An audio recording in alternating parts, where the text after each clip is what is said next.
Hello friends, আজকে share করব চলো পনির পরোটা। তো কি উপকরণ লাগছে দেখে নিই। 1 বাটি আটা, 1 বাটি ময়দা, তার মধ্যে অল্প স্বাদ মতন নুন নিয়ে নেব।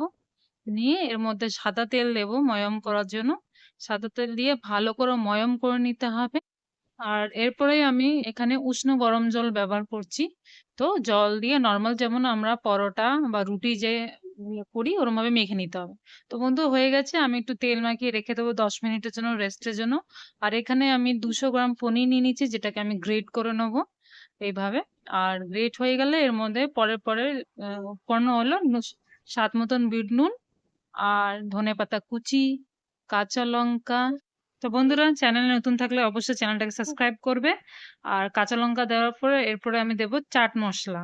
আর পারলে পেঁয়াজও দিতে পারেন। আমি আজ নিরামিষের দিন করছি তাই পেঁয়াজটা অ্যাভয়েড করছি। আর এখানে গ্রেটেড জিঞ্জার দিচ্ছি, আদা গ্রেট করে। আর 1 চামচ কম আর হাফ চামচ ভাজা জিরে গুঁড়ো দিয়ে ভালো করে মিশিয়ে নিয়ে এবার আটার মতন যেভাবে আমরা আলু পরোটা বা পুর যেভাবে ভরি এরম ভাবে এটাকে নিয়ে এরম ভাবে রোল করে মন্ড করে এবার এরম ভাবে বেলে নিতে হবে। একটু প্রথমে চেপে চেপে নেবে, নাহলে ফেটে বেরিয়ে যাবে। দিয়ে একটু এরম চেপে নিলে এবার রুটির মতন পরোটা মতন বেলে নিলেই আপনার রেডি। এবার এটা সোজা আমি নিয়ে যাবো চলুন চাটুতে।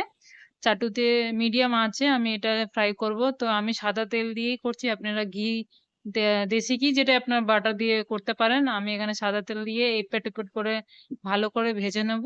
আর যতক্ষণ না ভাজবো বেশ, পানির তো এমনিও তাড়াতাড়ি রান্না হয়ে যায়, বেশিক্ষণ লাগে না। বাট এরকম ফুলে টুলে গেলে মানে ভিতরে পুরটা এবার রেডি। এরকম মুচমুচে আসলে আর ক্রিস্পিও হবে। আর ভিতরে স্টাফিংটা খুবই ইজি।